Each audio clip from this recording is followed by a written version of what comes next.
Hello! இன்னைக்கு ஒரு one pot mushroom gravy தாங்க பார்க்க போறோம். பேச்சுலர்ஸ்க்கு வந்து ரொம்பவே யூஸ் ஆகும். நல்லா வெஜிடேரியன்ஸ்க்கு வந்து ஒரு நான்வெஜ் ஃபீல் கொடுக்குங்க அந்த கிரேவி. கண்டிப்பா ட்ரை பண்ணி பாருங்க. அதுக்கு ஒரு குக்கர் வச்சுக்கோங்க.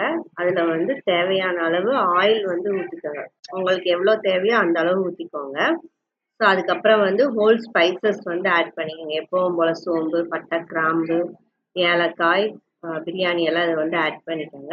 அது கூட ஒரு 3 வெங்காயம் நான் வந்து 2 பாக்கெட் காளான் எடுத்தேன். ஸோ நான் 3 பெரிய வெங்காயம் வந்து யூஸ் பண்ணேன்.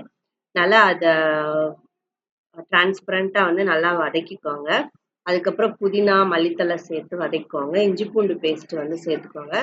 தென் வந்து ஒரு 2 தக்காளி நல்லா பொடிசா கட் பண்ணி நல்லா அது மசியிற அளவுக்கு வந்து நல்லா வதக்கிக்கோங்க. நான் வந்து இந்த கிரேவிக்கு வந்து வெளிய யூஸ் பண்ற மசால் பவுடர்லாம் யூஸ் பண்ணல. நாங்க குழம்புக்கு போடுற மசால் பவுடர் தான் யூஸ் பண்ணோம். ஸோ கூடயே உப்பு போட்டு உப்பையும் சேர்த்து வதக்கிக்கோங்க.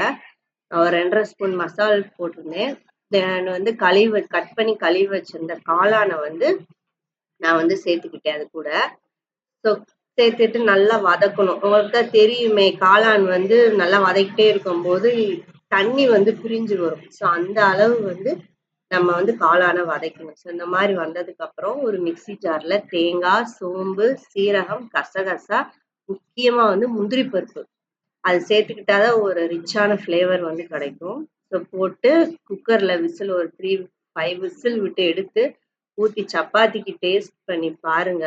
உண்மையிலே செம்மையான ஒரு நான்வெஜ் ஃபீல் வந்து அந்த கிரேவில வந்து கிடைக்கும். ஸோ அந்த முந்திரி பருப்பு யூஸ் பண்ணனால ஒரு ரிச்சான டேஸ்ட் வந்து கிடைக்கும்.